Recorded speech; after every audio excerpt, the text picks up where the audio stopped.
All right, we're back with more NBA coverage, and in this one, I'll be covering all the Game 4 action in the conference semifinals round of the 2025-2026 NBA playoffs.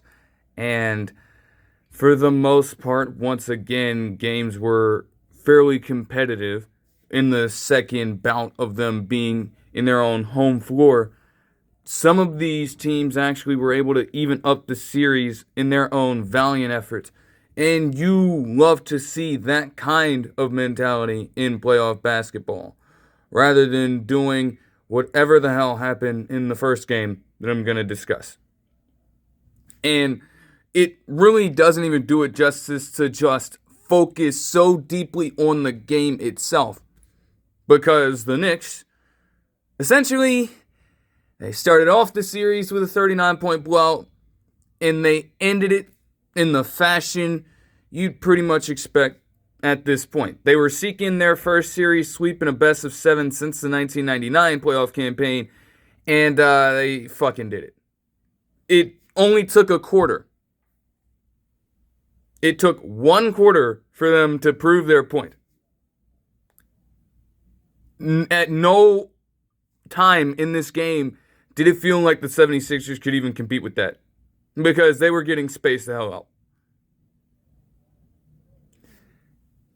The amount of times, okay, just think about this, because the definition of insanity is doing the same thing over and over and over again and expecting it to work.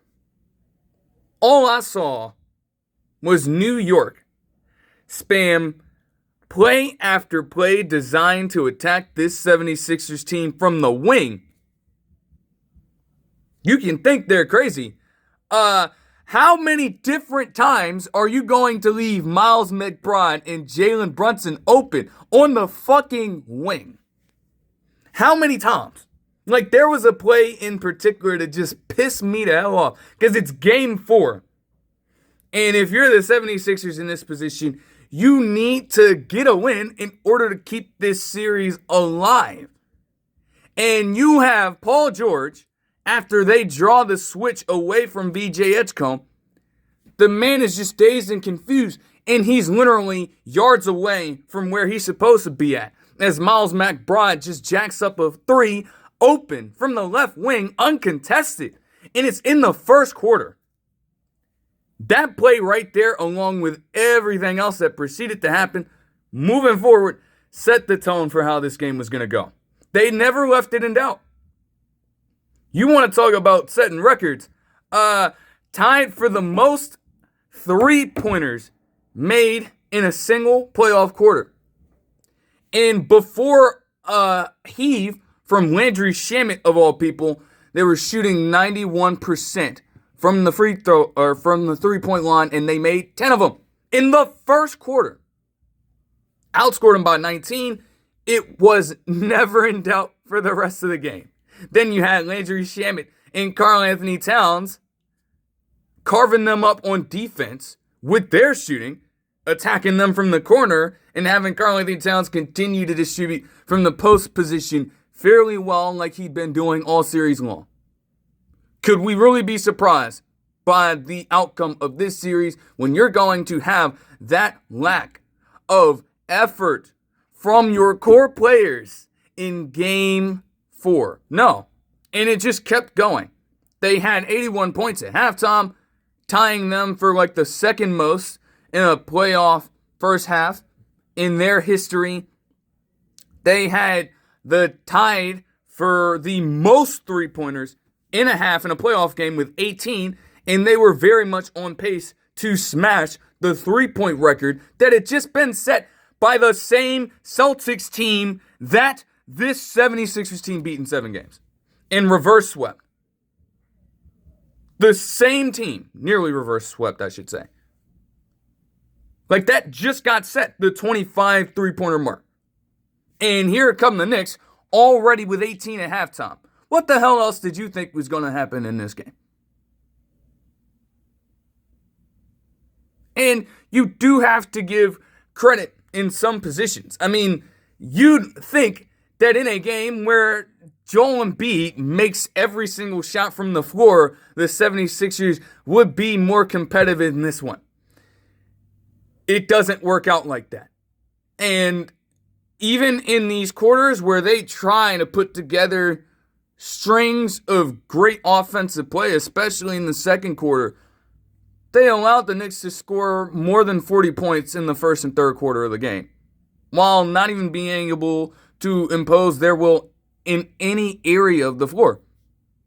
The entire series, it's seen them get out-rebounded by more than 10.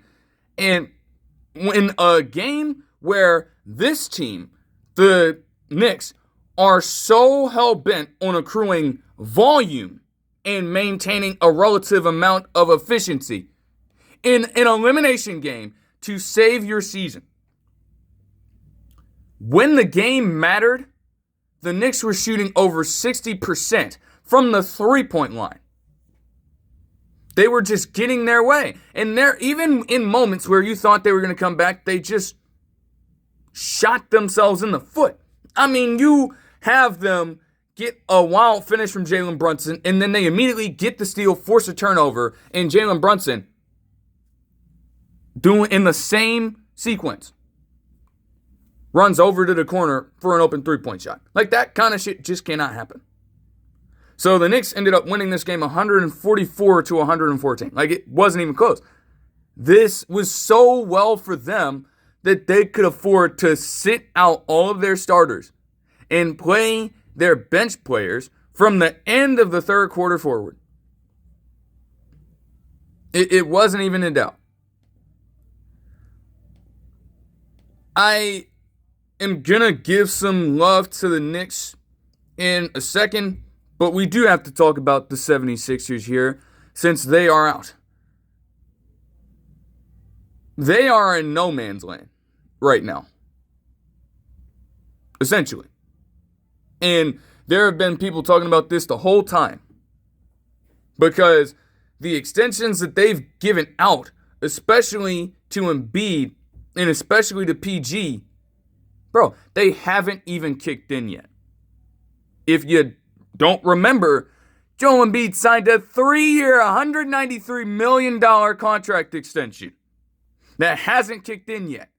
And Paul George's 4-year, $212 million contract extension is on the verge of kicking in, hasn't yet. They are locked into those motherfucking deals. And I do not know a way in which they're going to be able to get out of them. You have people clamoring to trade them. Nobody's going to take those contracts on. This team, as much as you would hate to say it, there are going to have to be some moves made, but they're essentially as is for at least a good amount of time because you don't have a lot of freedom. With that amount of money wrapped up into players that aren't healthy, that are not consistently producing at a high level, mainly due to those injuries. Now, again, in this game, for the numbers, Joel Embiid, again, made every single shot from the field, 8 of 8 for 24 points, and he also had 4 assists in this game. Admittedly, Tyrese Maxey, they wanted him to come out more aggressive. This has been a series of struggle for him, especially from deep, in the way in which he's been hounded on several occasions, had the most turnovers in the series. In this game, he had 17 points and shot 6 of 16 from the field. And for the series overall, in terms of three-point percentage, he shot just 15.8%. Those are not things that you expect from Tyrese Maxey. And again, some of that in like a Game 3's case can be attributed to him not getting the ball enough, which sounds crazy. But you are hoping in that situation that your other players are consistently around to assist you. Paul George, to his credit, had a decent series from 3, but this was just an absolute meltdown in this game. Not all that different from how things went for him in Game 2, starting off the way in which he did. And he had just 7 points. They just could not generate much. And at the end of the day, when you have the Knicks doing what they did on the opposite end, as I alluded to with their shooting throughout the game, you can't respond with 22.9% shooting from 3. You can't respond with that. And that's over the total of the game. I'd be scared to look at how it was when the game was actually in contention for this team. Because, I just, those are not numbers I'd want to take a look at. They could not protect the ball either. They allowed 23 points off of 9 turnovers. Just think about that rate. Because by the end of the game, both teams actually finished with the same amount of turnovers. How the fuck do you allow them to score nearly 3 points off of turnovers per? How the fuck is that possible? You haven't even seen a team like OKC do that. That's crazy. And they allowed 20 fast break points as well. Just got slashed all over the court in this game. It's a shame for the 76ers. The potential was there for this team, and the same habits, the same problems came back to bite them in the ass. It is as simple as that. So you ask yourself a lot of questions in that moment. Well, if we can't change a lot about this team, how exactly are we supposed to make things better? Well, they provided a little bit of an answer to that. Because just yesterday, per Shams Charania, to tie it in towards their end of the season commentary, they actually fired Daryl Morey, their longtime president of basketball operations since 2020. They fired him. And frankly, I can't be surprised. You have, as other people have put it as well, you have put yourself in such a deep hole with constructing this roster that it is going to be difficult for even the next person, the next 2 people, to come into that president of basketball operations role, whoever they select, whether they go within the system and elevate Bob Myers into that shadow role or whatever they choose to do. You have made things so difficult that even they may not find immediate success with trying to turn this thing around. And if they do get to that point, they're going to have to go through hell and back in order to make it happen. I mean, what the fuck? You are invested in your top 3 players, and the percentages will work to serve the point that they have still not played a high percentage of games together. That number is so low in terms of the amount of minutes they have logged together and the amount of games that they played together. And that volatility is what you are investing in. And to be completely honest, as well, a lot of other things just have not been optimal under Morey. Because in reality, in a perfect scenario, things could have been so much better. They were mentioning this point that essentially they have made 5 playoff trips in Morey's tenure. They have never made it past the second round. So you're already consistently falling short. And your answer to that in Morey's case is all these stopgaps. Now, admittedly, you can't hold the Ben Simmons situation against him. And I think that most people would not. I mean, for goodness gracious, he cannot control Simmons' mind in that moment the second he decides to pass the ball over to Matisse Thybulle in Game 7 of a fucking semifinal round game against the Hawks. He can't control that shit. So we're not holding that against him. But that set that team back, and that forced them to make some very desperate moves with what we know now. The entire fallout with James Harden was just weird. And it goes into a point that I'll make in just a second. You bring him there in the first place because, that's my boy, that's my buddy. I know him from Houston. I know exactly the play style that he can provide for this team. And I trust that is what can get us over the top. So you trade him. You send the low to go get him. And then it ends with him literally in China where you don't have good standing. After that infamous tweet, you have him call you a fucking liar and tell you that he never wants to be an organization you're a part of ever again. That's already a red flag as it is. And then you just add to it with a number of these other underwhelming moves. The decision to invest that much money in Paul George. The decision to invest that much money in Joel Embiid, even if he was just coming off of an MVP season at that time. You had to give yourself some form of security, and you failed to. Then, I can't necessarily say that this is the icing on the cake. But just think about this. We're selling high, trading away Jared McCain for nothing. While Jared McCain actively just did what he did in that Thunder series in limited minutes. Shooting the best three-point percentage with a minimum of 15 attempts in OKC franchise history. And you traded that away for nothing because you're selling high. What the fuck are you talking about? That bullshit right there might have just been the final straw for some people. Because this is the overall point. Morey, if you know anything about Morey, even going back to his time in Houston, you understand that he is very much analytically driven.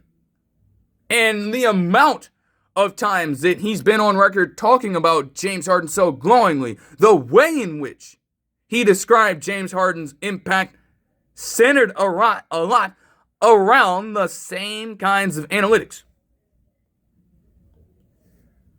While that is fine to at least take into account some of the numbers that we may not have access to with just watching the game live and trying to add a little bit of nuance that way in regards to roster construction and things like that, all that is fine. He has leaned so heavily into that in ways he does not know how to foster relationships with the very people he works alongside, if that makes sense. Now, I'm not saying that he has to go ahead and just kiss ass to these players that he's on the team with. I'm not saying that he needs to kiss up to higher authorities here. I'm saying, yo, can you actually take a second and listen to what it is they are trying to talk about here? Can you read between the lines in a real person-to-person setting without having to rely so much on the numbers? Because all those things are going to tell you two completely different sides of the coin here. He never took into account the humanistic realities of what he was doing. He never took that into account. Again, the injuries can't be controlled. But the salary cap, the second apron, the lack of success while you are still trying to put on all these band-aids to patch the problem, those are things well within your control. And he trusted his connection with the numbers more so than his connection with the very people he's trying to take his time to invest in. That's just a bad mix. A bad mix. Can't have it. So that is why Morey is out. And it is going to be interesting to see what they do decide to do from here on out. But I couldn't be surprised at the end of the day seeing that. Because he has just not had that touch with the very players that he is trying to invest all this money in and allocate all this money towards. Like, you're focusing so much on, oh, look at what they're doing on the court and look at all these advanced numbers. Hey, guys, I'm the smart guy in the room. Look at me. Listen to what I'm saying. while bypassing every other piece of intel from the training staff, from the advisors working alongside you in the front office. You bypass all of that for these relationships that have now deteriorated with you and these players. And when all that went to the wayside, you had nothing left to fall back on. Unfortunately. It's just highly unfortunate.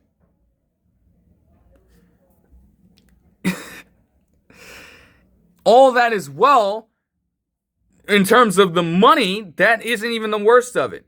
Because if they had reasonable draft capital and you knew that they could draft well, maybe they'd be fine.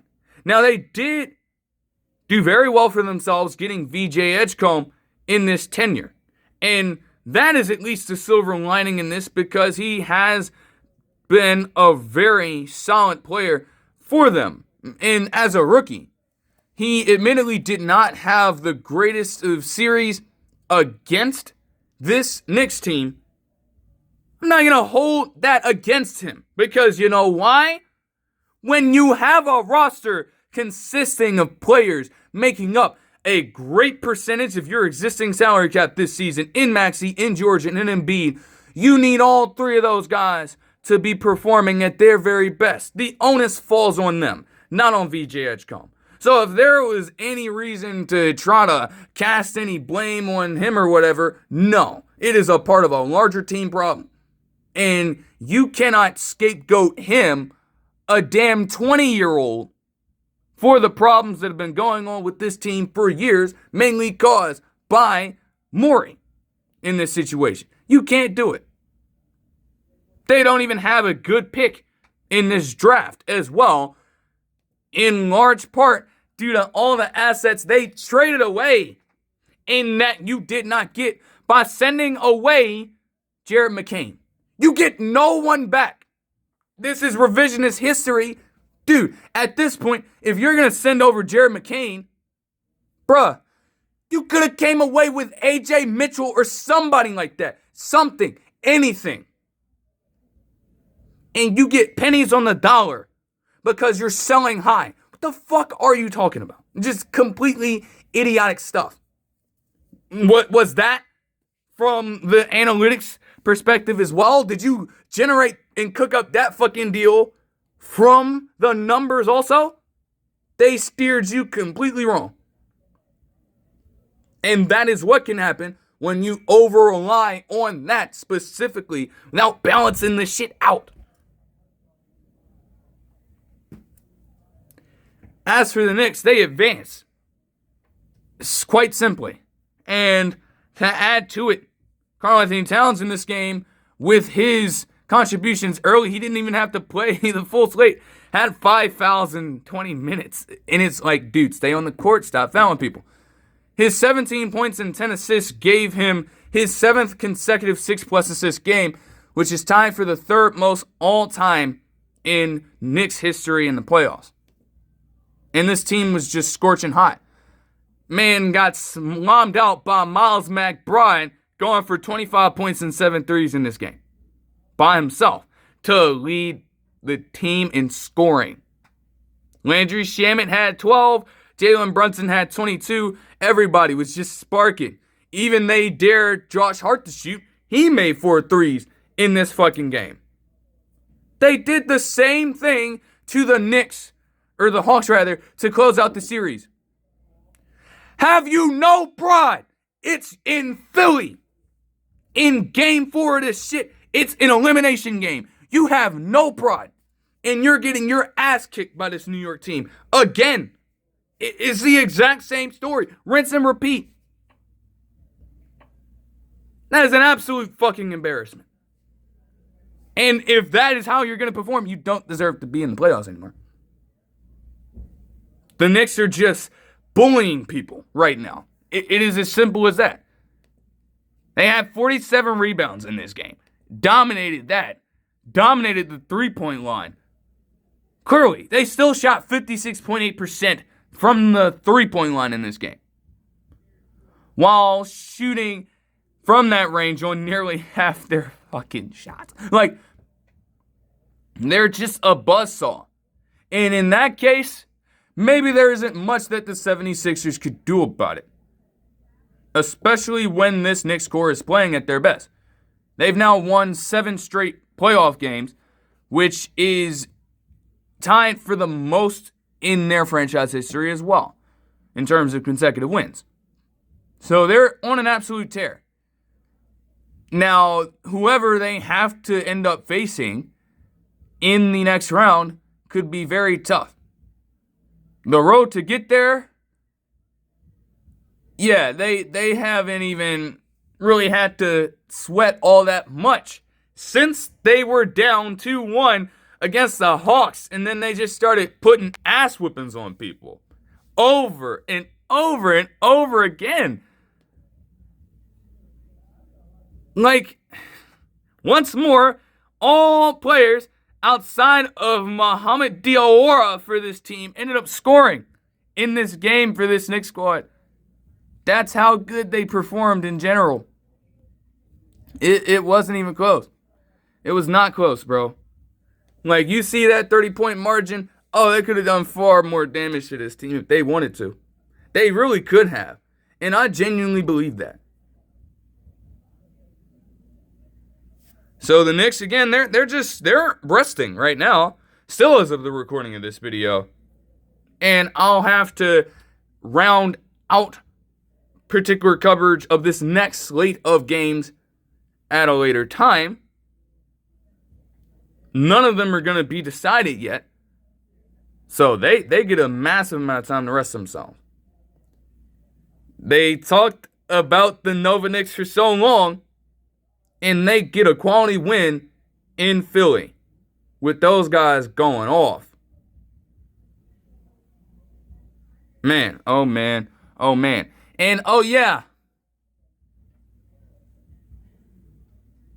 they did all of it without OG Anunoby. The guy who has been mentioned as their X Factor this entire playoff run. The guy who had initially missed Game 3 with an injury that wasn't expected to be anything too serious. They had the gall to say, you know what? We're just going to sit him out for precautionary reasons. We don't even feel provoked enough to activate him for this game because you know why? We're going to walk you down and we're going to beat the living shit out of you on your own home turf without him. And there's nothing you can do about it. And what did they proceed to do? Put up damn near 150 on them and win by 30 plus. In their home stadium. They took it over. There were multiple videos of these Knicks fans. As raucous as these niggas are, they were flooding the entire arena. Celebrating in these other areas of the venue itself after the game was over, and even blocking some of the pathways for these 76ers fans to leave. The delusional ones that did not go home early and beat the fucking traffic. It was that bad. I guess they're not lying when they say that Knicks fans travel. They're fucking crazy. They do a lot of shit, and go ask J.R. Smith about it, but they travel. So, fuck it. Okay, like, you know, it is what it is. But yeah, last of that series. And I mean, like, bruh, it was never in doubt, dude. They just beat the absolute crap out of them, man. Foreshadowing. Moving on to the Spurs and Timberwolves back on Sunday as well. And to be honest, the Wolves were coming out with some fire here. I mean, they got it going early. You know, there was a brief run from the Spurs to start, but the Wolves very quickly responded. As you had Anthony Edwards just getting into his zone, and they were asking it throughout the entire intro to the broadcast. You know, how exactly was he going to set the stage? Was he going to ease into the game? Was he going to be aggressive and put this team on the right path to success? And frankly, yeah, he wanted to take over early.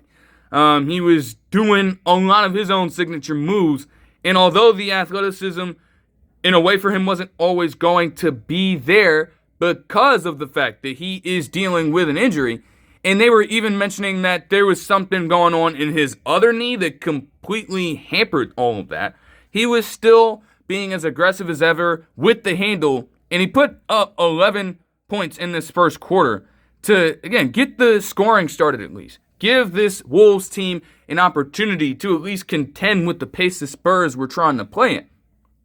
Now, of course, the Spurs, despite all of this, they were still in position for most of this time.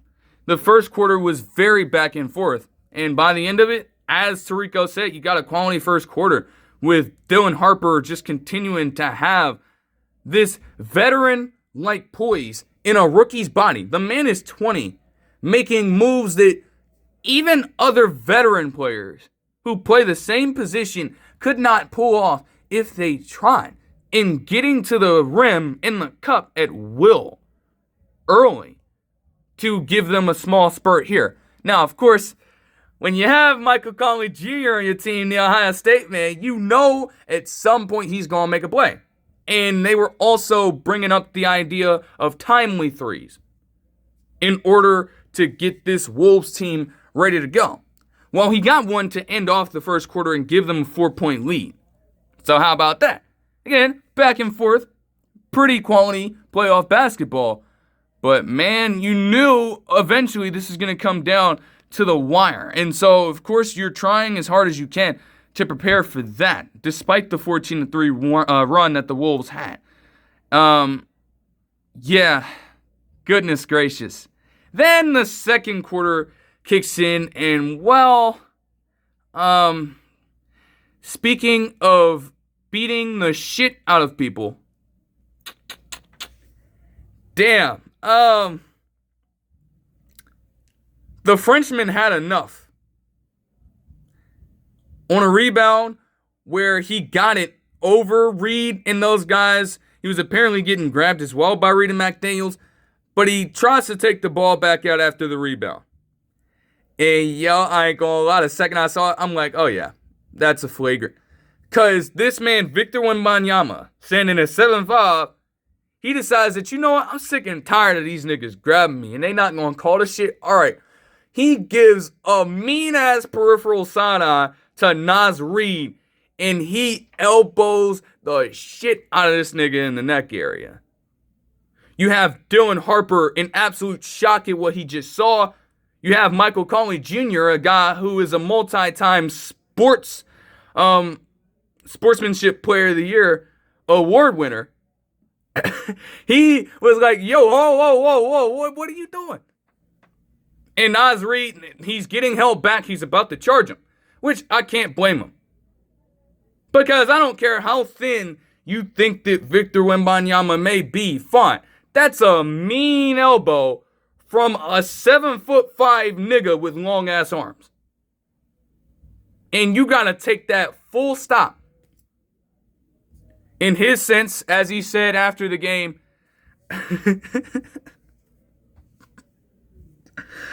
oh man, goodness gracious, bro. I tell you, bro. He tried to take it on the chin. No pun intended. But yeah, they reviewed it instantly, and with that wind up, the fact that he charged that motherfucker up and decided, oh yeah, I'm just going to elbow the hell out of him. They decided to, eject Wembanyama. It ended up being his first in his career. He actually did not know. He didn't know what an ejection was. Goodness gracious, man. Shit's hilarious. Not the fact that he got injured. This man had the gall to say pain is weakness leaving the body. I had to refresh my mind on what exactly he said. Yo, like, what? What are you talking about? And the way in which they were framing it as well, they're like, oh, hey, if he aims a little higher to the noggin, he could have killed the man. But pain is weakness leaving the body. You gotta be built for it tough, I guess, to play in these playoff series. And there goes Reed trying to exercise for toughness in a way. Whatever helps him sleep at night, I suppose. Of course, with Wembanyama out, we know that he is the defensive anchor of this team. And so, with them still having strong defenders amongst their wings, they were going to have to figure out how they could prevent the Wolves from crashing the paint. And the second at which this happened, the second I saw that Wembanyama was out of this game, all I noted was these 3 words 3 straight times. Mash the paint. Mash it. You have no excuse with Wembanyama's ass out of the game. It's fairly even. If you think you have the faster team, go ahead. Prove it. Mash the paint. And it took them a while to exercise that. Because even with the loss there, and even with them having a lead, although they were starting to exercise that physicality a little bit, they were not able to create the large amount of separation they would have expected with Wembanyama being out of this game. Now, they tried, and granted, the shots that they were getting were made a little easier. Because Luke Cornett, they were attacking him on several occasions, and it's like at that point, you are not expecting the same kind of interior defense from Cornett that you would most obviously get from Wembanyama. Not at all. So they were holding on to this lead for a reasonable amount of time. But very quickly, the Spurs started to turn it around, at least to close out the quarter relatively well, with Keldon Johnson contributing to a quick layup and Julian Champagne even drawing free throws on a pretty weird foul as well to cut the lead to 4 and end off the half with a 60-56 score. The best thing that the Wolves could do, again, they had to be the aggressors heading into this third quarter. And I'm sure that was the message that Finch had to these guys in the halftime break. Because the second they just allowed the Spurs to start going crazy in transition and all of those sorts of things, they were going to be facing some of the same problems that they had flare up in game 2, which cost them to lose that game, ultimately speaking. Well, if that was the message in the locker room, they absolutely lost their fucking minds. There were just some very weird breakdowns on their end to get guys like Devin Vassell and also Dylan Harper just continuing to be a beast down low with the post moves, with the handle, with everything. As this team, despite not having Wembanyama on the floor, froze this defense up and went on a 14-4 run to start off the third quarter. And even this game up, not giving an inch at all to this Wolves team, when they thought that the opportunity to win was exceptionally high without the lone man on the floor. Now, after all of that, they did get some help and reinforcements from Terrence Shannon Jr., dealing it back a little bit. Because, as I've been saying, a Harper and Shannon Jr. matchup with them directly facing off against each other could be pretty interesting. They have not done that all the time, and with that being the case, Shannon Jr. had been able to, at points, get his way into the rim, especially without Wembanyama being there. And thus, the Wolves were able to, at least work themselves back into the game. Start to a little bit. Now, with them getting behind the 8 ball with that run, they had some work to do, for sure. But the key for them was to at least close out the quarter relatively well. And they did just that. Again, Shannon Jr. with those points, those were back-to-back 3 balls to cut the lead to 4. And it went that way still, with the final score at the end of the quarter being 84-80 after Keldon Johnson himself made yet another quarter-closing layup. The fourth quarter, as it has been for most of the games in this series, was going to decide it. Like I said, you have teams with the same kind of physicality facing off against each other with the same kind of mentality as well, trying to best the other. You're going to get something very special down the stretch of the game. And to be honest, it looked like just for a brief second, the Spurs could do it. They had the advantage. They had the closer in De'Aaron Fox doing his best to keep them steady. Because, as I was saying, watching this live, if you don't have Wembanyama out there, and even when he may be, you're going to look for De'Aaron Fox to contribute in the fourth quarter. The man was a clutch player of the year for a reason in 2023.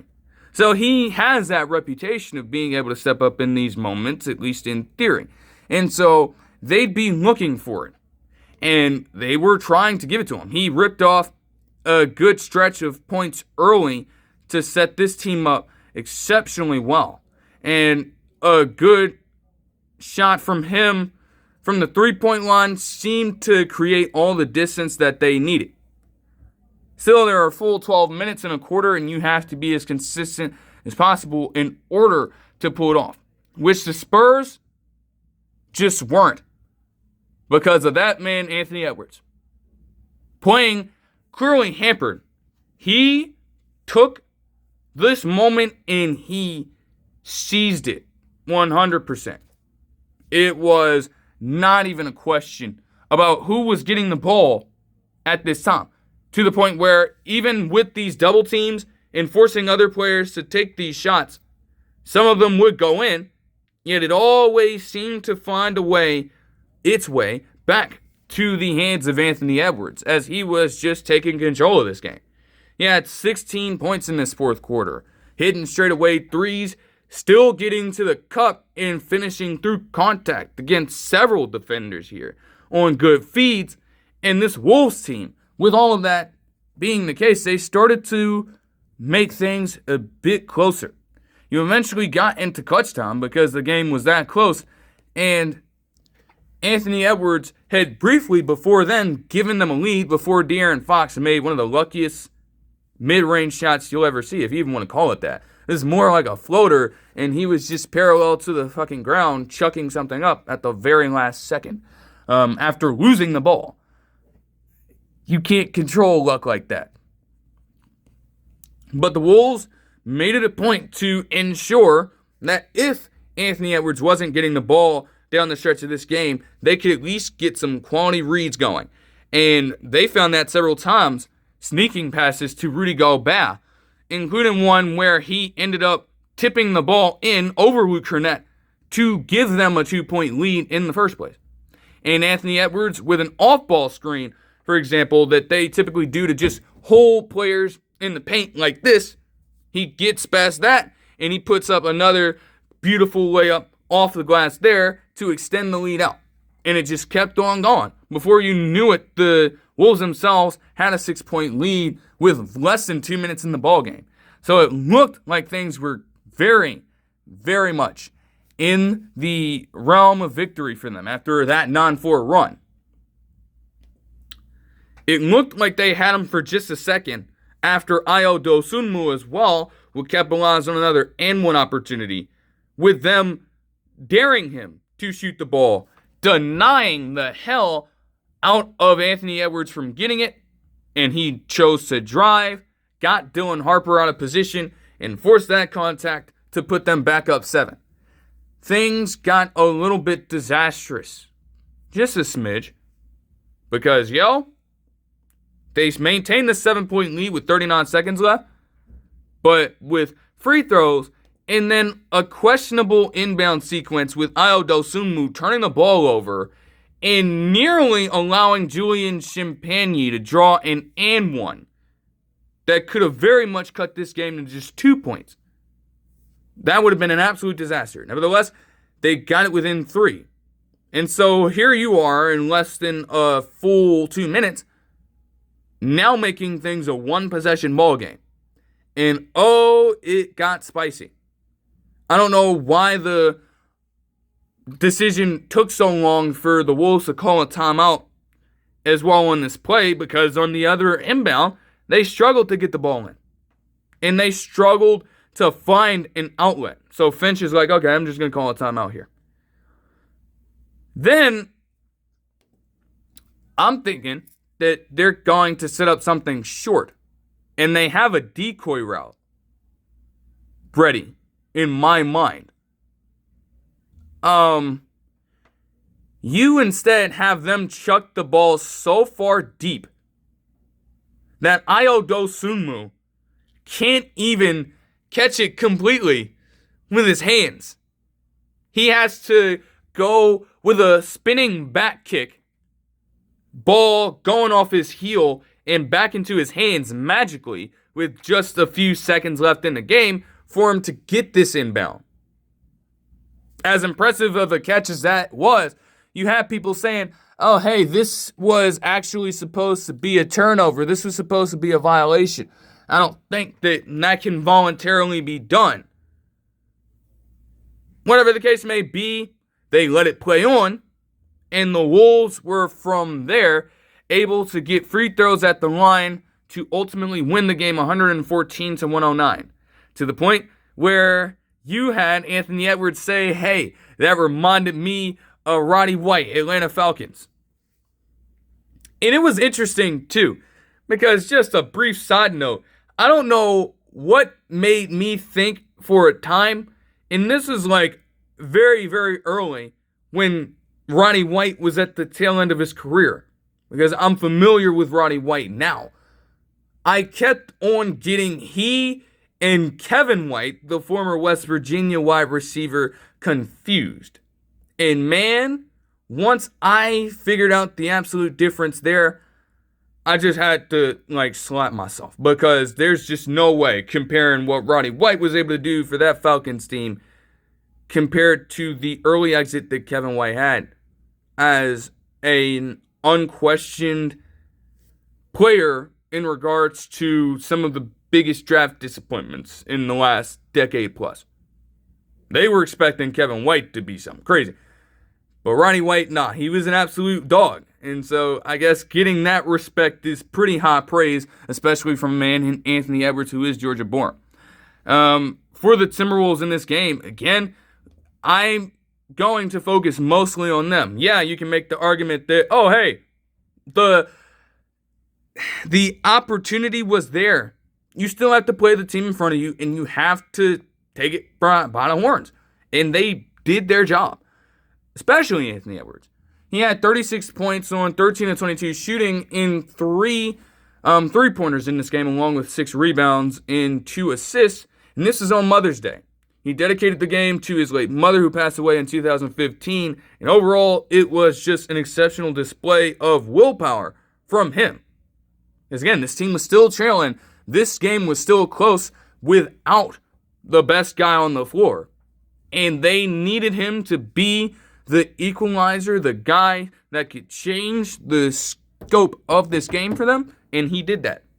Naz Reid as well also provided them with 15 points off the bench on 6 of 12 shooting, and Julius Randle and Jaden McDaniels had 12 and 14 points respectively, although neither of them shot efficient. Even when you get to Ayo Dosunmu and Terrence Shannon Jr., Dosunmu's shot was huge, but they both shot 3 of 12 from the field. And so even in a game where they won, you want to be a bit better about that efficiency. You just have to be in a situation like that. Because if this were to be repeated, then it wasn't going to be as simple to win the game the next time out. And then for the Spurs, again, good showing for them even with the man being out. De'Aaron Fox, though, especially when it comes to him, if the burden's going to be on him, you're expecting them to have a much better clutch time performance. And there were just some gimme shots that he knows that he can make. He just didn't convert on down the stretch. And that just could pose a lot of questions for this team, to be completely honest.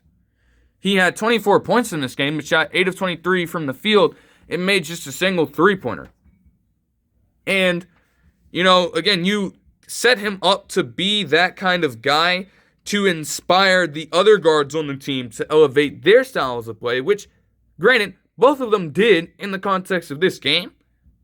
That man with the number 4 on his back and on his front is the guy that you're looking to take it over in a situation like this. And he just was not able to, unfortunately for them. Dylan Harper, though, seriously, this man is just, he is 20 doing this stuff. It continued even in late stretches in this game. Even when you look at that play to potentially force this within a single possession.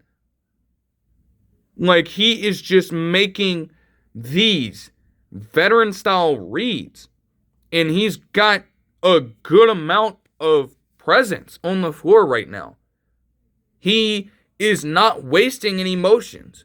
It seems like most things he's doing out there are done with a purpose at every single point. And for a player of his kind to come in at this age, at 20, and already display that at a high level, in a high-stakes situation, is very promising for this Spurs team. He himself had 24 points and 7 rebounds, along with 3 steals off the bench in 27 minutes of play on 8 of 11 shooting. Just deadly efficient. Not even having to take a lot of three-pointers. Just relying on his skill to get down low and slash. That's why the Slash Brothers nickname has reigned in for Harper and Castle at this point. Castle himself had 20.6 rebounds and 4 assists along with 4 fouls. He himself shot 8 of 17 from the field. And in this game, he did get the matchup several times against Julius Randle. They have placed him in foul trouble on several key occasions down the stretch of these games, including this one, to the point where he isn't on the court. And again, even with them not having their defensive anchor, there's no question about Castle's defensive impact on this team. Having him out there is very important. And to just lose out on that is incredibly tough. So going forward, he'd have to be very careful about approaching that and managing that part of things. Novosel also had 14 points off the bench. But it would set things up for a very interesting Game 5. And the report from that was that, hey, you know what? You're Wemby, calm down. You're good. Now, I'm not saying, in Mitch Johnson's words, I'm not saying that he has to hit the man in the elbow. If they ain't gonna call the shit, he's gotta protect himself. If they ain't gonna call the shit, he's got all rights to protect himself. And I stand with my teammate. And I stand with my player. They didn't suspend him. They did not suspend him for Game 5. Per Shams Charania in that reporting. Which, honestly, if they were to make that decision, like, the evidence is there, and it has happened before. Draymond, being a Warriors fan, we've seen that story several times over. I don't know their particular reasoning for it. Ultimately, the decision was made, and it was what it was. I'm sure people had their own things to say about that. But what are you going to do? That's insane. That's crazy. Oh, yeah, and man, also, too, just another side note before moving off this one. If they were to ever try to run that inbounds play again, bro, you got to get back to the drawing board. Because it damn near went out of bounds. It was almost too heavy of a pass and too long of a pass for Dosunmu to handle. That could have cost them the game right there. You got to, whoa. You're lucky that he did clutch up and grab it in the way that he did, because otherwise, we would probably be singing a completely different tune in the coverage of this game. I'm not even going to hold you. All right, moving on to the Cavs and Pistons on Monday. And to be honest, I only watched from towards like the last few minutes of the first quarter to the end of the game. From what I tracked, Jimmy Harden picked up right where he left off. Like, he quite literally, before sitting down, I think near the halfway mark of the first quarter, the man already had 11 points against this Pistons team. And I'm like, that's great for Harden. Y'all gonna throw a double team his way? What are we doing? You're gonna allow him to start off the game that hot after already, again, easing his way into the performance to end off game 3 and win it for them, essentially, in clutch time. I did not think that was going to be the best possible result for them. So it was going to be key to see, hey, how would they adjust to that? And to be honest, they did a decent job of it later on. I'll get to that point, though, because one of the main ways they ended up countering it was eventually relying on Caris LeVert, a man who they hadn't played on that much this postseason.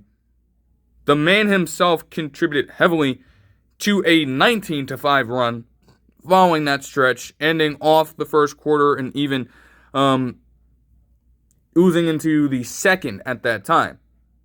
And he was actually like making several key shots, blowing by defenders and making plays at the rim. I'm like, who the fuck is Caris LeVert feeling like? They were mentioning as well. The box plus minus he had early is the highest he'd had at all in all of the previous games he'd been a part of combined. They were explaining how he had totaled like 32 points or something like that in just the last 3 games, compared to a very low output in the other few he'd been a part of this postseason. And it's like, if you're going to get that contribution from Caris LeVert right now, when you have other players starting to perform at that high level, it makes things pretty interesting. And the Pistons all over were able to turn it up in the second quarter, especially on the offensive end. Now, there was some defensive effort because for some reason, Caris LeVert is a defender now, and the man was legitimately using some great defensive technique against these ball handlers, even against the likes of Donovan Mitchell, to hold them off for just enough. They were able to get out and create a little bit of separation with just their overall proficiency from the floor. Yeah, LeVert played a huge factor in that, but you also had them just controlling the line of scrimmage, really, in that sense. Getting those shots up near the rim and making do with what they had. They continued to control the glass in the same way that they did in Game 3, but were far more proficient in doing so. And when you have that going down, like even Cade Cunningham didn't necessarily need the craziest amount of shots. He was efficient from the field. He only needed 8 shots, and he had like 12 points in the first half overall. A good number of them coming in this quarter, as he was just controlling the pace exceptionally well. And that was going to be the key for this Pistons team after getting outpaced in the way that they did in Game 3 towards the tail end. You also had Tobias Harris as well just continue to exercise all these different post moves. For whatever reason, they decided to have James Harden guard him on multiple occasions, and he could not last with that. He couldn't. So they had to switch that up eventually as well. Even with all this going down, the Cavs had an 11-4 run, and they were still within at least a point at multiple times in this game in the second quarter because of their ability to shoot. They weren't as efficient from the field. They were like 13 of 38 overall. But when it came to the timely threes, Especially for guys like Sam Merrill, oh, they were hitting. For guys like Dennis Schroeder, oh, they were hitting, and they were still just right on their heels. They just needed a little bit more proficiency from everyone on the floor. It was still back and forth. And you did eventually have Donovan Mitchell make one of these threes himself, putting up what was his first field goal make of the game. That was one of the keys as well. Because for all this back and forth you had, even with guys like Karis LeVert contributing 9 points in the second quarter, Donovan Mitchell was radio silent. And granted, the way in which the Pistons were doing their own work on defense, they were content with the Cavs shooting the ball from deep. They were content with it. Because when you look at what happened, by the halftime break, they, as a team, had 13 two-point attempts, the Cavs. 13. What do you know that Donovan Mitchell primarily likes to do? He going windmill gather step. He is going to get those 2 feet inside the paint. He's going to blow by you, and he is going to either dunk it on your head with the athleticism that he possesses, or he's going to go up for a clean finish. You know that is what he does at will, and he's going to pile that on as the game continues. He can shoot the 3 ball, but that is primarily how he likes to attack. The Pistons were playing this kind of full-out defense to just essentially create a wall around the paint, a little bit of a border, a fence. You're not getting past this 3-point line. And if you have to, we'll even settle for you taking mid-range shots. We are not going to allow you to continue to blow past us and get those high percentage looks. And with the way that the numbers, going back to the Morey bullshit, the numbers would suggest that the greatest possible shots you could take in the NBA now are either from the 3-point line or in the paint. And mid-range shots are going a little extinct. Now, again, it doesn't mean that they can't be made, but if you're not proficient in it, more than likely, you're not going to harness that part of your game. And so they did make them pay a few times. Fair enough. But when it came to those shots inside the restricted area, they were having none of it. They closed it all off. And so the Cavs, they had to get creative. They were trying. They were trying their absolute hardest. This game was still a 56-52 score at the end of the first half. So it was still very much in position for them to take it over and come back. But man, they were going to have to be more aggressive if they wanted to do so. They could not allow the Pistons to just, where they usually shrink the paint or shrink the floor, now they're like, oh, hey, okay, we're going to open it up a little bit. We're going to close it off and make you one-dimensional. They couldn't allow that to be how they went out, especially with this being at home and especially with them typically doing well at home this postseason. They couldn't allow it. Donovan Mitchell as well even got to a point in the postgame where he was like, I had to apologize to my teammates at halftime. Because I know what this team needed at that point, essentially. I looked at it. I saw that we weren't being as aggressive in the first half. And a lot of that is on me in his kind of mindset here. I can control that. I can set the tone there and get this team motivated to take those kinds of shots, and I didn't. You're rarely going to find a player in this day and age do that and be intentional about doing that. So it was interesting. I'm like, what? He apologized at halftime for that? And they were down by 4. He had only scored 4 points in the first half and was relatively inefficient in this game. And yet he's understanding of the situation, very recognizant of what the team needed, and he puts that apology forward.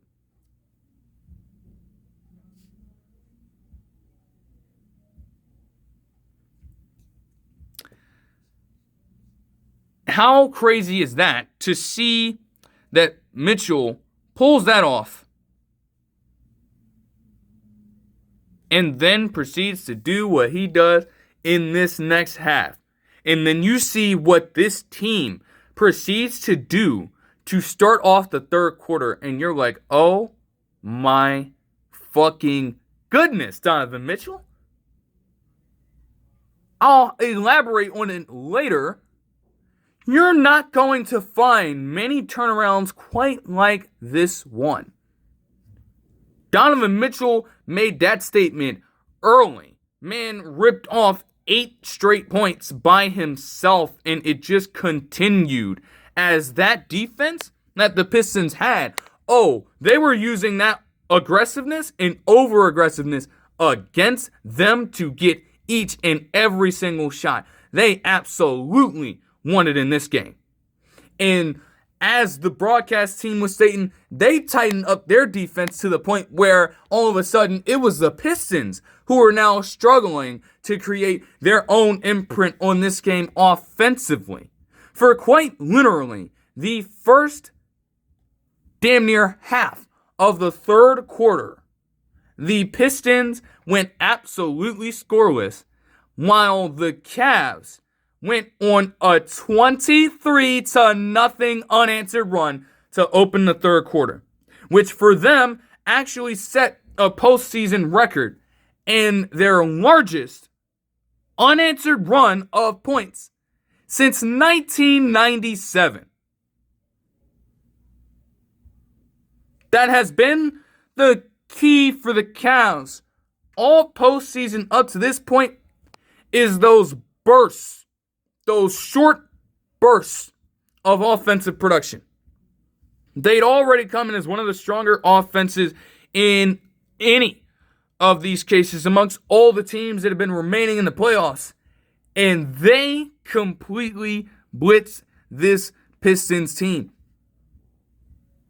They controlled this outcome for at least the very first time in this game. And it all started with Donovan Mitchell, with him using that patented windmill gather step and pounding the rock to no end. And there was nothing they could do about it. Absolutely nothing. They had already been throwing multiple bodies at him, and I think Cade Cunningham had the primary responsibility in this third quarter. Oh, that man, and they were all getting fried. All of them. Each and every single one. And it just did not stop. They were bullying them inside the restricted area. And it continued for most of the rest of the quarter. Now, with all that being said, you're thinking you see 23-0 run. You're thinking that they've completely got the quarter in hand. Well, no. Karis LeVert was like, feed me the ball. And with that going down, with Paul Reed as well coming into the game and making every shot from the floor for some reason, this Pistons team actually went on a bit of a response themselves and had a 13-2 run. Crazy. Very wild turn of events. Talk about a way to quiet a crowd down. That is an optimal answer, to say the least. Like, you had Paul Reed try some crazy stuff, man. Grant Hill was being very, very suspicious, talking about juices from different players earlier and stuff like that. I don't know what the hell Paul Reed was on, but he might have been on something to take some of the shots that he was. If he was hitting them, fine. It was helping the Pistons come back. And that, for them, is everything. To not have to put all of the onus on Cade Cunningham all the time to get shit done. You also had Duncan Robinson contribute as well, and they shortened the lead up enough by the end of the quarter.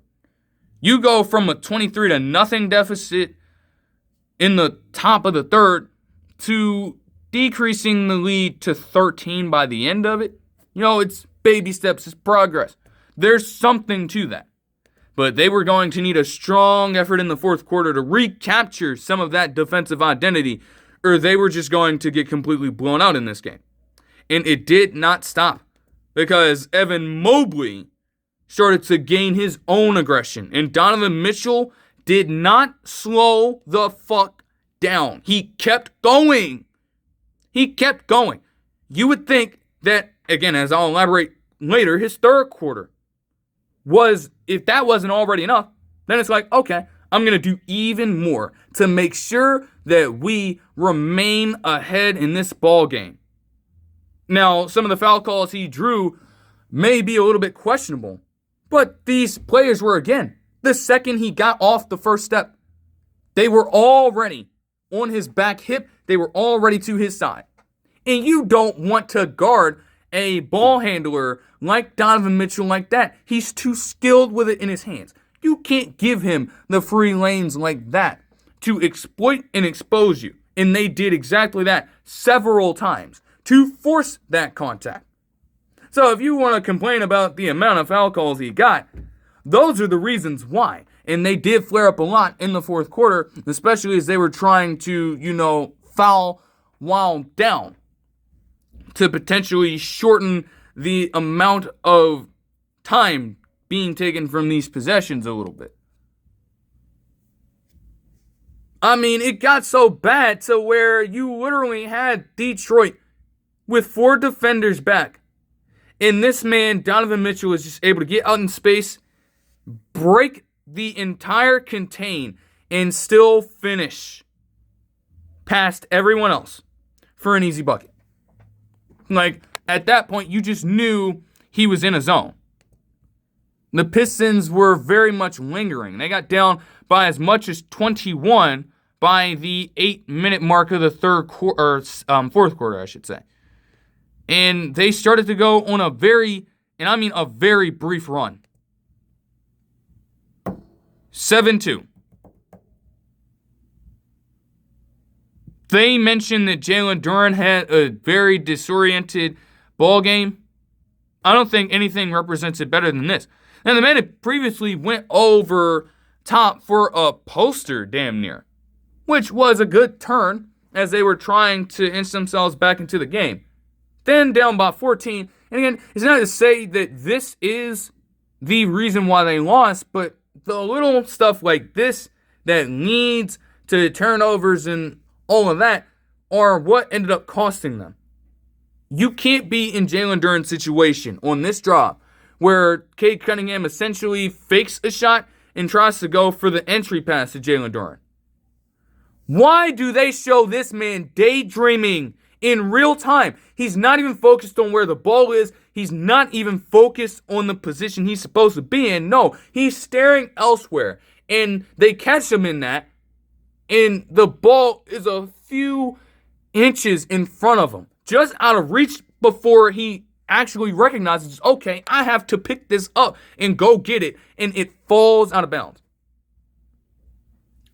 Just as they were starting to maybe rein themselves back in a little bit, they just take themselves right back out of it. And from there, it was all she wrote for the Cavs, quite frankly. The Pistons still did try with a 13-2 run, but once Donovan Mitchell had this three-pointer from deep to rein in the dagger, it was essentially done by that point. I mean, everything else was them, again, just trying to shorten things up to, draw easy fouls and get shots back that they weren't hitting. And before you knew it, the Cavs ended up winning this game 112-103. I just got to get right into it because you have to give respect to this team. For them to essentially be staring down that barrel at halftime, knowing that they needed to win this to avoid a 3-1 deficit, they put on a fucking masterclass in the second half of this game to come away with, and held on for long enough to prevent the Pistons from being able to get their own chance at victory here. You've already kind of gotten an understanding about it, but at the same time, it all started with Donovan Mitchell. Because you recognize, hey, he had 4 points in the first half. He wasn't relatively efficient. Well, all of that flipped on its head. Because when they needed the man to rise up and make the plays in the second half, he did it to a damn near unprecedented tune. Something that has rarely been seen. He went off for 39 points in the second half after being held at just 4 and a single field goal. He had 39 points after halftime. 39. That third quarter set the tone. He had 21 points in that, which is a postseason record, breaking Kyrie Irving's 20 in 2017. And it is also a tie for the most since Sleepy Floyd did it in 1987 with the Warriors, where he also had 39 points in a playoff half. What in the absolute fuck? If you're a Cavs fan seeing that, you're still on cloud 9 even as I'm recording this, even as Game 5 is going to take place tonight. You're excited to see that Donovan Mitchell was able to just summon that out of absolutely nowhere and get the job done for this team when they had to have it. Had to. And he came through. You can't ask much more of a player than that. He shot 13 of 26 from the field and also shot 13 of 15 from the line while making for threes, I should say. James Harden as well also got them started off with that exceptional first quarter. And although 5 of 14 shooting isn't too flashy, he did have 5 threes. And he had 24 points along with 11 assists, getting him his 40th playoff double-double in his career. He and Evan Mobley, who had 17 points and 5 blocks, also had 3 steals. They hunkered down defensively in that second half. And that was a major point of emphasis for them also, including the guys whose names may not be mentioned. When you look at the Jared Allens, when you look at the Max Struses continuing to provide that effort on that side of the basketball, that changed everything for them. And by the time all of that was exercised, they left nothing in doubt.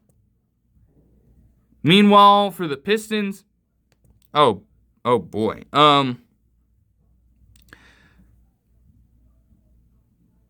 Just shaky play. You cannot give up an unanswered run like that and expect to come out with a win.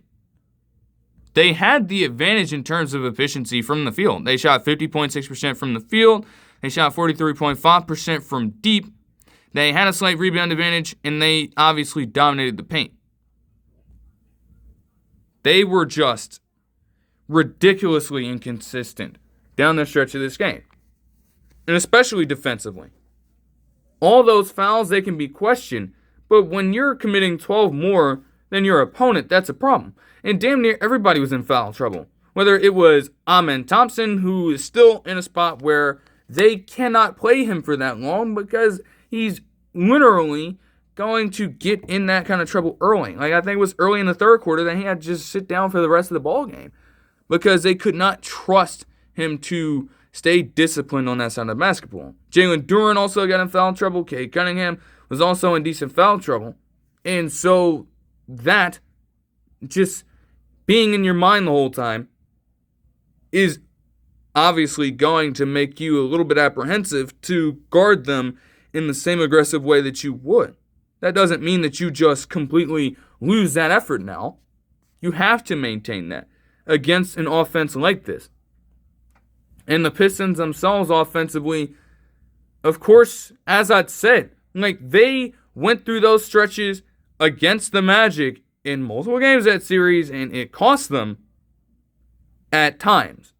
They could get away with that due to the notion that, hey, the Magic were what they were. We know about them at this point. I've been saying it at the beginning of the series. The Cavs are going to be a much stronger offense. And in those moments where you're allowing them to get a full head of steam, it is going to be very difficult for you to respond to that. And they knew that, and they still let it happen anyways. So it's just completely unacceptable on their part. Caris LeVert had 24 points off the bench on 10 of 16 shooting with 3 threes, which is interesting. Maybe they still attempt to use him more in Game 5. And honestly, if you're going to have situations where you can't play Amen Thompson because the issues on defense don't mesh well with the offensive struggles that he may have, if you're finding yourself in that rut, Caris LeVert by trade is a scorer, a nice scoring option to have off the bench. He's very streaky. He is very microwave-esque. But that could be highly valuable in moments where Thompson has to sit down. And shit, you aren't losing a step if he's going to give you that kind of defense that he was displaying as an individual performer in the first half. You ain't losing much of a step at all. You can live with that as long as other people are handling their own business on that side. Paul Reed as well, for what it's worth, had 15 points and 7 of 9 shooting in this game. Tobias Harris had 16 points, but did shoot inefficiently as they made the switch. They got other defenders on him to limit those post touches. And it worked like a charm. And Cade Cunningham as well had 19 points on 7 of 16 shooting with 2 threes and 6 assists. Jalen Duren, man, I tell you, it's like, dude. Oh, man, there had been something coming out suggesting that the 6 single-digit games he has had in the playoffs have already been more than the 5 he had through the 70 games he appeared in the regular season. And it would be no different here with an 8-point outing. That by itself is already going to enrage Pistons fans. And then seeing the lack of awareness in a moment like the one I explained in the fourth quarter of a pivotal playoff game is an entirely different conversation. Duren needs to, again, we are still in this setting where there is going to be a game that comes down to him performing at a high level. And so far in the playoffs, we're still waiting for it. We are still waiting for it. And we're damn near in the conference finals. You have got to step up at some point if you're in his position. And I'm sure there is an awareness of that. They gotta have it. It could be the right time to do it with them being at home for Game 5. You need something. Because, man, whatever is going on right now, this is not it. It's not it. Again, I love Jalen Duren, but this is getting to a point where it's like, yo, what are we doing out there right now? Are you serious? Yeah. Game 5 is going to be tonight in Detroit.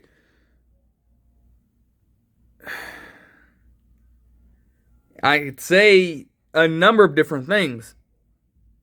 All I'm saying is the Cavs, now would be the time to display a winning mentality on the road. They still have yet to win a road game this postseason. And they are obviously still undefeated at home. You cannot keep doing all this flip-flopping back and forth.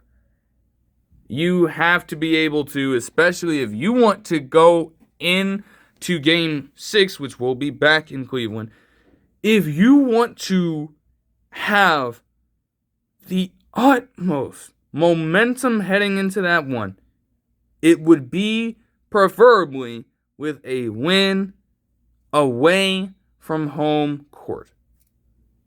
Now is the time to do that. Genuinely. Because like I said, it's like, yes, to get those wins back at home, and especially in the way they did it in Game 4, that is great. What does it all mean if you still aren't going to retain that and keep up that level of play the second you leave Cleveland?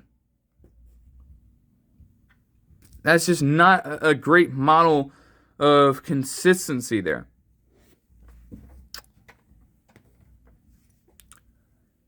Moving on to the Thunder and the Lakers. Like, the way this game started, the Lakers did everything they needed to do. Everything in regards to limiting their ability to make an impact in the paint early, in regards to responding to that physicality and not being deterred from those shots. They did everything they needed to and possibly could have done, already being down 0-3 in this case. And they started out as well with a 9-2 run as Austin Reeves had 6 points in the first quarter himself. Now, the Thunder themselves started off with a bit of an earlier run to open the game, and it was just like that for most of the time. You had them throwing constant blows at each other, and there always seemed to be a reasonable response to it when they could protect the ball, which is another thing that was going in the Lakers' favor here. They actually did not commit their first turnover for a while. It was the Thunder consistently turning the ball over, and the Lakers were at times able to get out in transition after and convert on those opportunities early. Like, they had, I think it was like 4 to 5 turnovers in the first quarter. So, it was there. It was right there, all out on the lawn for them. Right there. And promptly, with all that going down, and with Austin Reeves and these players continuing to be aggressive, they held a 5-point lead at the end of the first quarter. The recurring theme for this one is that all the little shit continued to hinder this team's ability to win, even when they were doing well. They never were able to find their attention to detail, and it just did not make sense. Because you start off the game that well, and you're thinking, hey, we can rest our players for a little bit. Oh, we're going to be fine. No, not a chance. They give up a 19-4 run, essentially, to open the second quarter. Because, for whatever reason, they're deciding to not get back in transition, as A.J. Mitchell is still free to just get out and make plays whenever he wants with virtually no resistance. There were multiple times in this game where he just gets the most wide open looks, as if the motherfucker did not just put up 20 and 10 the last game.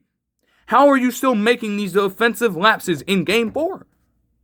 That just cannot happen. Like, step up and actually guard them. Then they allowed this Thunder team as well, which again, with the size out there, maybe it was inevitable. They started to bang their way down low in the paint also. And ultimately, it became a little more difficult for the Lakers to handle that. It was not for a lack of effort, though. And there was a particular possession where they just forced the Thunder to swing the ball around up until the shot clock is nearly at the 24-second mark and actually forced a shot clock violation. So, there were some examples of, again, good defense in this quarter for them. And those are the kinds of things that allowed the Lakers to eventually respond. But it's like to consistently fluctuate like that and not hold that consistency for key moments in this game could eventually come back to hurt them. Foreshadowing. I digress. They had themselves eventually a bit more aggression in the second quarter. It's just that the efficiency would not match. Even though they tried their absolute hardest, and even though the game itself was not out of the water at all.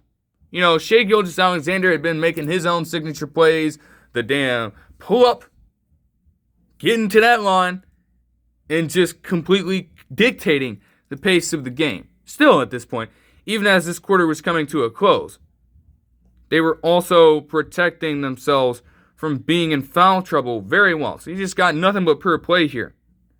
What I will say is that Jackson Hayes would be a very key contributor for the Lakers in this game. And it's just crazy to think about that. And I'll elaborate on this point further later. DeAndre Ayton had the nerve to make a fucking chain for himself. Talking about some dominating. Meanwhile, you're going through the same shit that Jackson Hayes went through in the elimination game in the first round last postseason. Sitting your ass on a bench, getting warm in those uncomfortable ass seats. That's what he was doing. Meanwhile, Jackson Hayes is out here, even with him being considered a defensive liability, he's hooping. He's giving him the offensive contributions they need as a fucking lob threat. And this motherfucker still cannot catch the ball and give them rebounds when they absolutely fucking needed him. He did not play for a good chunk of this ball game. And it was Hayes getting the burn for this Lakers team. Think about that. Just a year where J.J. Redick benched him in the Timberwolves series. The very year after that, he's getting quality minutes. When their season is on the fucking line against the juggernauts that are the fucking Thunder. An absolute embarrassment. But you're going to make a fucking chain of yourself. You got to get the fuck on with that. There is absolutely no way. And that happened before the game. Like, what kind of shit are you thinking about? Rather than actually trying to commit to the work that it probably took the fucking jewelry man to make the shit in the first place, applying that same kind of mentality to the on-court contribution. You're trying to flex that for what? While your ass is going to be on the bench on the same fucking night. As I said in real time, seeing that stupid ass shit, I'm like, okay, you're going to make a chain for yourself, fine. Watch the Thunder snatch the shit right off. And then he proceeds to get outplayed in minutes and production by Jackson fucking Hayes. With their season on the line. As he contributed to timely buckets down the stretch of the second quarter and down the stretch of the game especially. But I will get to that point. A pair of his free throws decreased the lead 49-45 at the halftime mark. Just incredibly ridiculous. The team themselves, they were trying to again get downhill and be aggressive and also create those opportunities for the dribble drive to open up shots. At halftime, the Lakers themselves, even though they'd gone on a 9-4 run, they were 0 of 9 on catch and shoot threes as they showed on Prime, because this game was on Prime, which again, it's like, why are you splitting up the schedules like this? I don't understand that, but I digress. Right? They do that. Could they turn that around towards the tail end of the game? They'd have to in order to give themselves the best possible chance to succeed. I would think so, at the very least. And let's just say that in moments, they were able to. Especially with what Rui Hachimura was doing out there. Because he himself would just go on an absolute tear in the second half after similarly having just 4 points in the first. A lot of it were his struggles from three, and he got right on it to start out the quarter and chip the Lakers closer and closer to an eventual lead here. The Lakers overall still had no answer for A.J. Mitchell, though. They had no answer. He was just making it so easy for himself. And he was quite literally flanking SGA on his efforts. To have two different players who can create on the ball in the ways that they do on the court at the same time, I mean, damn. It's already enough to handle Shai Gilgeous-Alexander, and, you still don't have the Santa Clara Jalen Williams in this case. He would probably be doing that. A.J. Mitchell, this whole series has been about him stepping up beyond the role that he would typically possess. And he's done that to an exceptional level. And it has continued to spur them in the context of this game, where they'd still hold a lead in double digits after Cason Wallace banged in a triple. But from there, after a short 9-3 run, and after continuing to have SGA do what he does best, settling into the game and forcing those other players to speed up, try as hard as they possibly can against the man moving at a far slower pace and with the patience that many people don't possess in the league. Trying to guard him, trying to stop him. There was nothing they could do about it. But at the very least, the Lakers overall brought their own edge and brought the house down. They got themselves runs of 14-5 at this time as Jackson Hayes started to get Chet Holmgren's number, dunking over Chet Holmgren on alley-oops multiple times, including once in this quarter.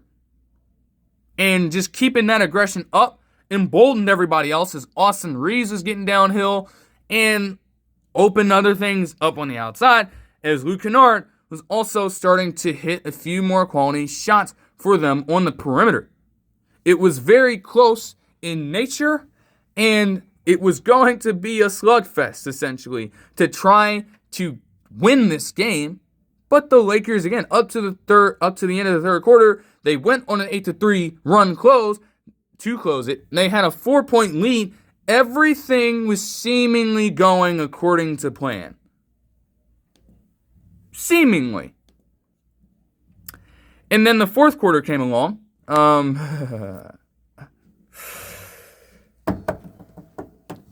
Why are we still leaving Jared McCain wide open for three-pointers? Do you realize that by the end of this game, he shot 62.5% from the three-point line in this series? Again, the highest for an OKC player in playoff history in a single series with a minimum of 15 attempts.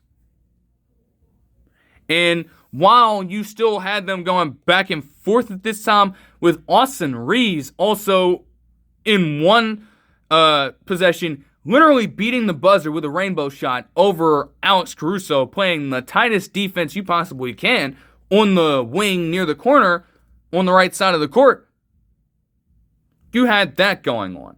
And it forced them into an even playing field with that one from Jared McCain literally evening the game up at 92 all.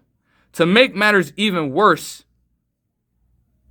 Marcus Smart was made out to be a little bit of a fool.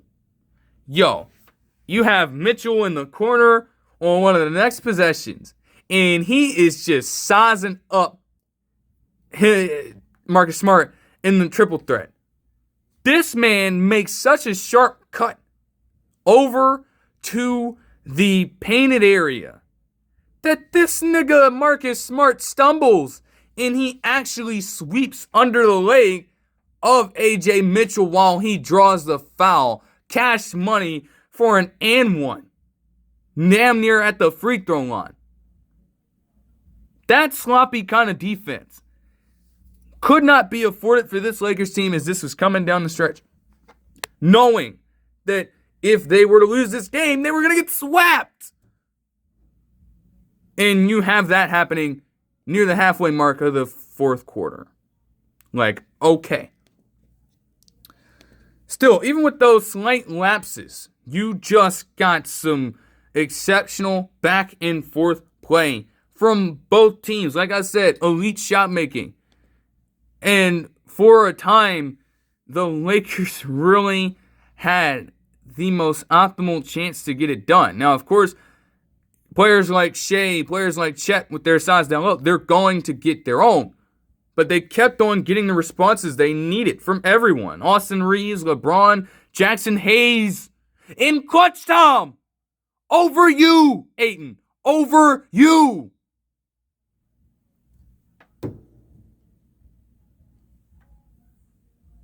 Literally. It didn't matter because everybody came in with that mindset of needing to go above and beyond to keep this stretch going for them. And while AJ Mitchell was still getting those shots, it would be Rui Hachimura to close the deal on several occasions. So everything was smooth sailing as they were literally just down by 2. And then the meltdown. Briefly, at least the precursor. For whatever reason, LeBron just throws the ball right back over lazily, I might add, and Hartenstein gets it back. Ultimately, that just leads to multiple possessions in a row for Chet Holmgren getting easy scores to increase the lead to 6 in just a matter of 38 seconds.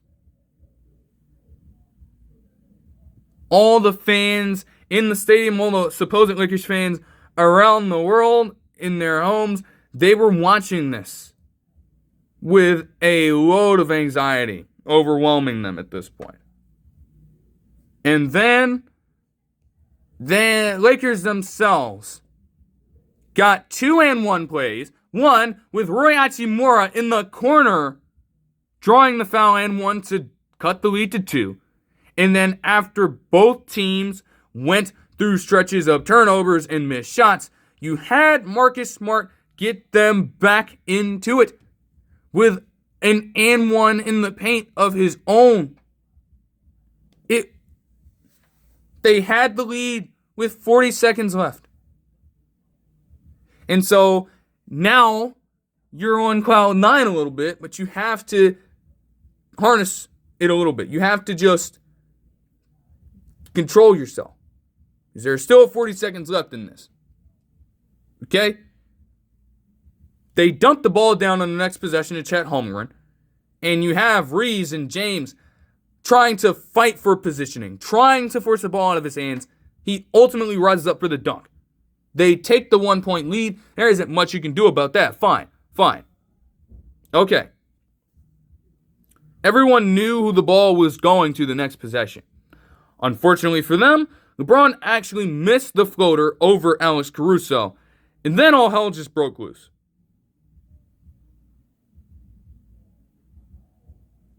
From there, although they themselves also took just a crazy-ass amount of time to actually foul the man, they went back down by 3 with 12 seconds left after foul shots.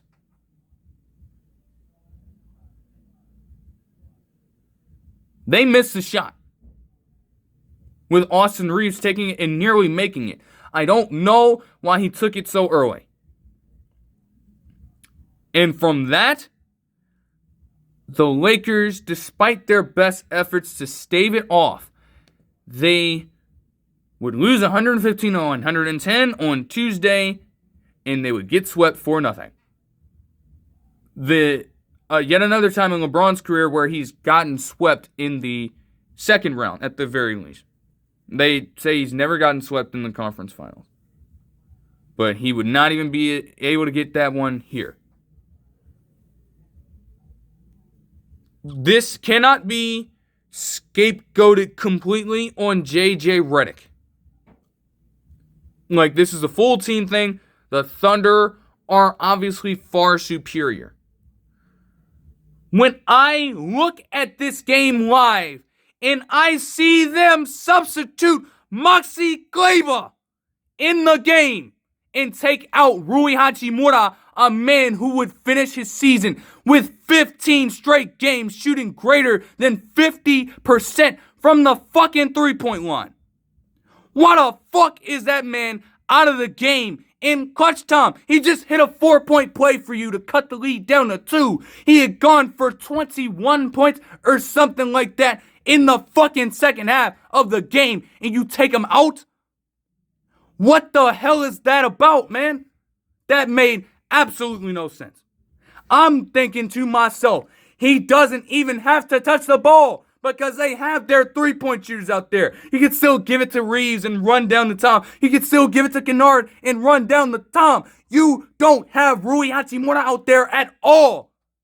What the fuck is Maxi Kleber doing in the game? Why? For what? This has been a season of growth for JJ Redick as he won his first playoff series. This is the second straight campaign where, due to very questionable coaching issues, it ends. And it just hurts even worse in this case, especially for those hardcore delusional Lakers fans. If you had been performing like this down to the wire in any of the first 3 games, you would have won at least one of them. At least one. Why do you choose now, right now, when you have to get desperate to play like this, if you could have enforced this much earlier and at least gotten a game from this Thunder team? That's infuriating. There's no way. And again, you ended that anticlimactically without a man who had been lining it up from three-point range, who still finished shooting 4 of 8 from fucking 3 in this game off the court. When you have your three-point lineup in. Are you fucking kidding me? There's no excuse for that whatsoever. And of course, there are ultimately other things that could have been done to change the outcome of this game. You have to, literally maximize your chances at winning, even if you still lose the game. Even if Rui Hachimura doesn't take the shot, put him on the court. One of the most, viewed things from the Lakers this season was literally LeBron James sacrificing his fucking double-digit scoring streak to pass a wide open look to Hachimura. Give it to him from the three-point line in the fucking corner and win that game against the Raptors in the regular season. So that, again, the model was there. It was there for them to refer to in that moment. And that man is not on the court. He isn't even getting a chance to play out there over Maxi Kleber. One of the remnants still there from that stupid ass trade. Bullshit. There is no excuse for that. And similar to how some other teams have exited, that is going to eat away at them for a long time. It isn't to completely disparage JJ Redick. He has done a great job as a head coach. And he is most certainly a crackhead about the game. So anything that he can do to improve on stuff like this, I have belief that he will. But it's gotta happen. because what took place at the end of that game is inexcusable. And it goes to the same thing. Because Redick has also, cited some use of analytics in his coaching work. Do you not trust what the hell you just saw in real time with this man garnering a 4-point play? Like, you have to look at that as well. It can't just be about, we're going to sneak up on them. And hey, we had a game in the last few years where Maxi Kleber, of all people, won it for us. Who the fuck gives a shit about that? It's Maxi Kleber. The man hadn't even gotten legitimate playing time in this series. And you activate him now?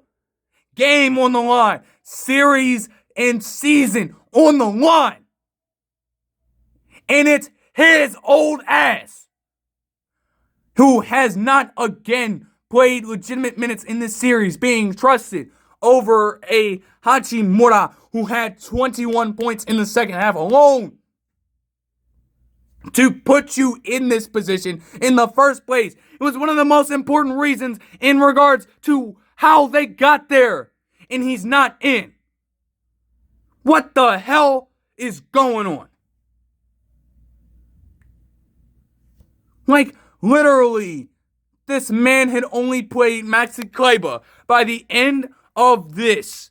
8 minutes total in this series.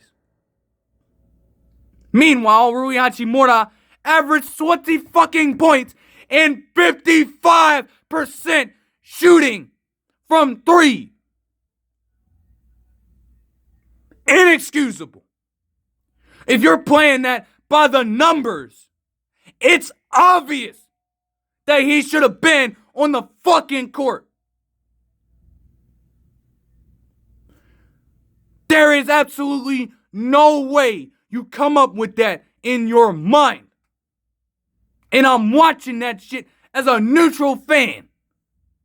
I could not believe that at all. And now your asses are out of the playoffs because of that, primarily.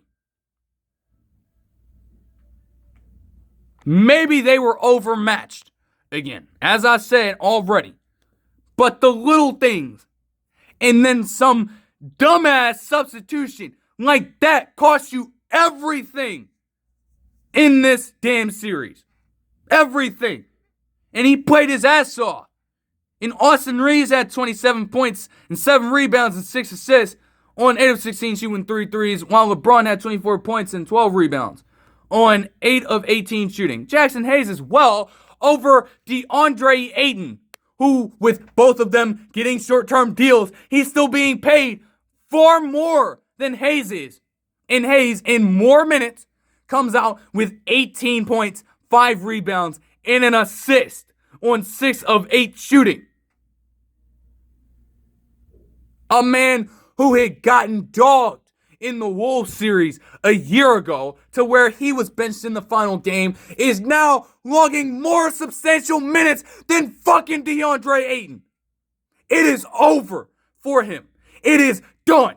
It's done.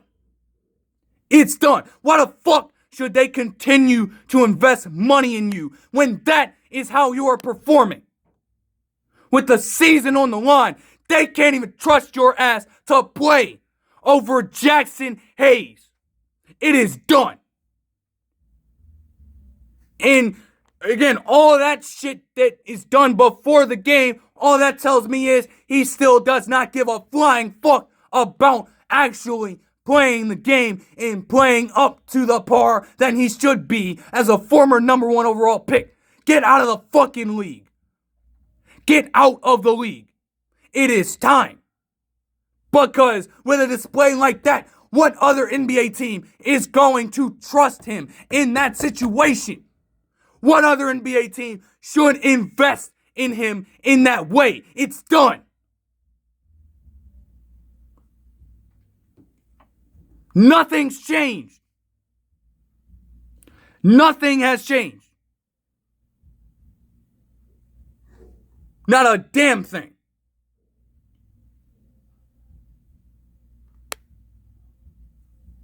As I'd already alluded to. Because I'm thinking, yes, they're probably going to get swept.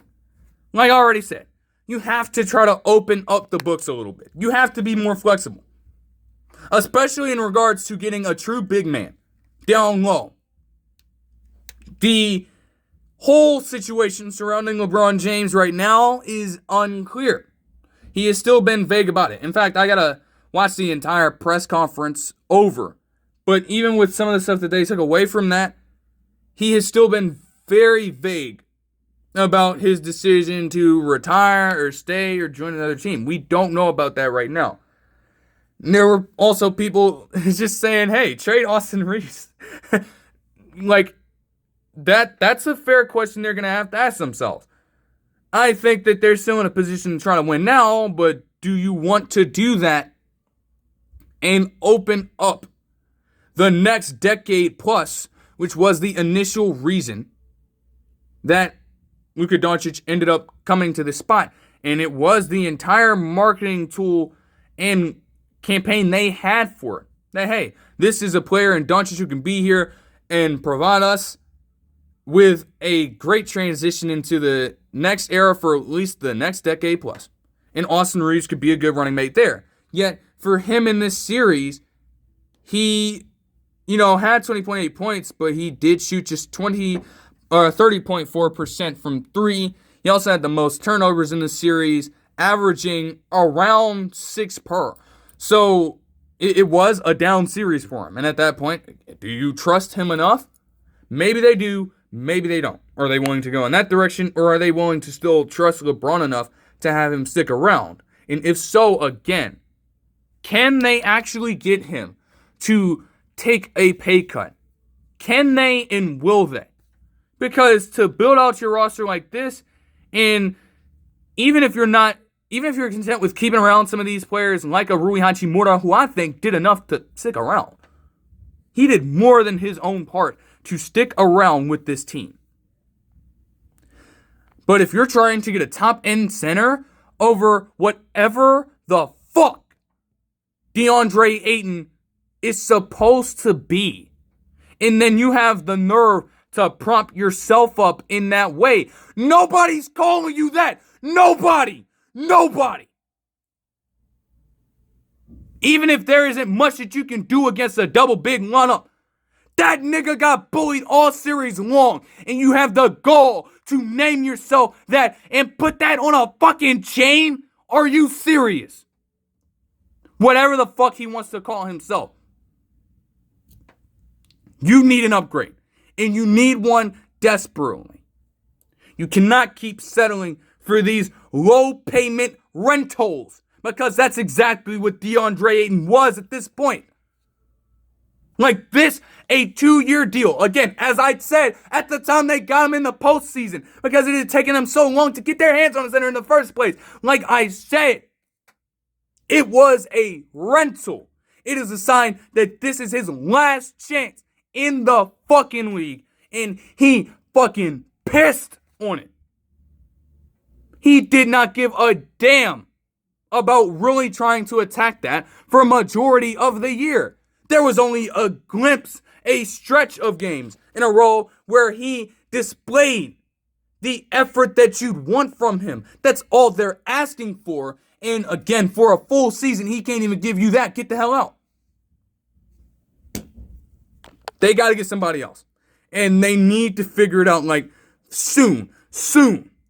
Because if they have to keep going through this shit, you're going to have Lakers fans crashing the fuck out.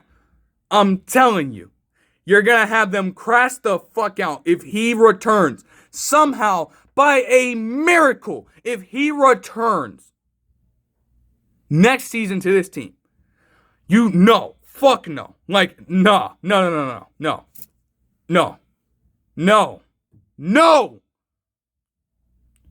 Fuck no. He's got to go. Like I said, for them to think They can trade for Jalen Duren, as some people were suggesting out there, is just delusional. But if you can get somebody top end, I think you will be more than content with that. And that top end money is only going to come from them clearing up their books a little bit. So again, no matter what happens, whether LeBron leaves, whether he stays, whether he retires, you need to free up a good amount of money here to trying to make some moves for quality players. And then for the Thunder, I mean, bro, they are set. In fact, for them,